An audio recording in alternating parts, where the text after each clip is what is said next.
வணக்கம். இன்னைக்கு குதிகால் வலி அப்படின்றது ஒரு 18 வயதிலிருந்து 45 வயது வரை எல்லோரும் கஷ்டப்படக்கூடிய ஒரு விஷயமா இன்னைக்கு மாறிட்டு இருக்கு. பொதுவா இந்த பிரச்சனை இருந்தா கால்கள்ல தான் ஏதோ ஒரு பாதிப்பு இருக்குன்னு சொல்லி எல்லா ரிப்போர்ட்ஸும் எடுத்து பார்ப்பாங்க. டாக்டர்ஸ் ஒரு ஸ்பிளின்ஸ் மாதிரி கொடுப்பாங்க, அதை போட்டு பார்ப்பாங்க. இன்னும் சில பேர் அவங்க காலில் அணியக்கூடிய காலணிகளை மாத்தி பார்ப்பாங்க.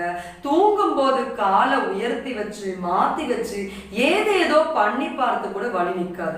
பொதுவா ஓரளவுக்கு வலி நிற்கக்கூடிய ஒரு விஷயம் பார்த்தா செங்கலை சூடு பண்ணி அது மேல எருக்கன் தலை வைத்து கால் வைப்பது. இது ஒரு அளவுக்கு ஒரு நிவாரணம் கொடுத்திருக்கலாமே தவிர இன்னும் உங்கள் கால்களில் இருக்கக்கூடிய அந்த குத்தலையும் குடைச்சலையும் குறைக்கக்கூடிய ஒரு முற்றிலுமான தீர்வு பற்றி தான் இந்த பகுதியில் நம்ம பார்க்க போறோம். இந்த ஃபுட் சார்ட் நீங்கள் பார்க்கலாம்.